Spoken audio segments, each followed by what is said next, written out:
So, another day and another video on another motherboard in the strangely overpopulated price point of $290, because today we're talking about the ASUS Prime X670-P, another motherboard that costs exactly $290, just like the Gigabyte Gaming X, the ASUS Elite, and the unhelpfully identically titled MSI Pro X670-P. So can this budget ASUS board give those other boards a run for their money?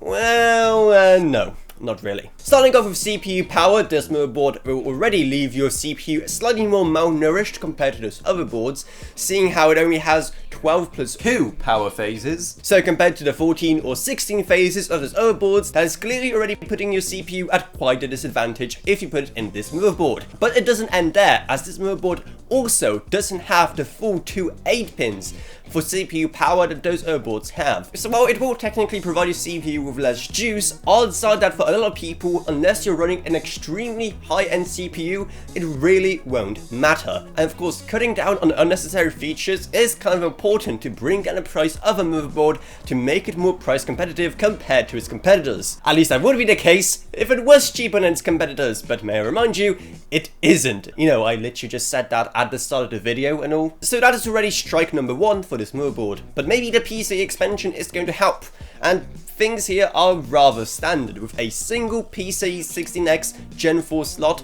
2 additional physical 16X slots, and also, hey, a 1X slot. That's actually pretty cool and something you don't get on the Gigabyte motherboards, so that's something, I guess, that's one small, tiny, minuscule victory this motherboard has already. Though unfortunately, unlike those boards, here you only have 3 M.2 slots rather than 4. So that tiny amount of praise I had for the PC expansion on this board just goes straight out the window like a dissident in Russia. So hey, maybe rear I/O will be better, and for the most part it kind of is. ASUS are definitely trying to give Gigabyte a run for the money when it comes to the amount of USB Type A ports, seeing how you have a whopping 9 of them, with just 2 of them being USB Gen 2. But that's not the only thing that ASUS have picked up from Gigabyte here, because oh no, they only have 3 audio jacks. So tut ASUS, I've scolded Gigabyte about this way too many times, and now's not the time for you to do it as well. But hey, you may have only 3 audio jacks, but at least you have a PS2 port. Yeah, that's right, at least you have a PS2. Oh, and also you have both HDMI and DisplayPort, so that's something that this motherboard has over the Gigabyte boards, I guess. Plus, of course, you can't forget the one singular USB Type-C port, 2.5 gig Ethernet, and Wi-Fi 6. That's right, just Wi-Fi 6,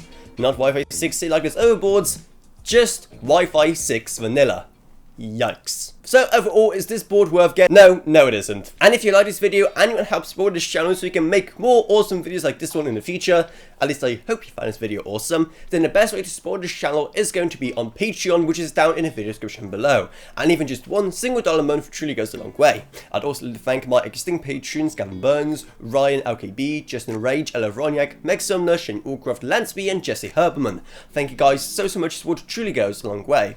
Down you're going to find our merch store, our Discord server, and our social media links as well. But anyway, that's about it, so I hope you enjoyed this video.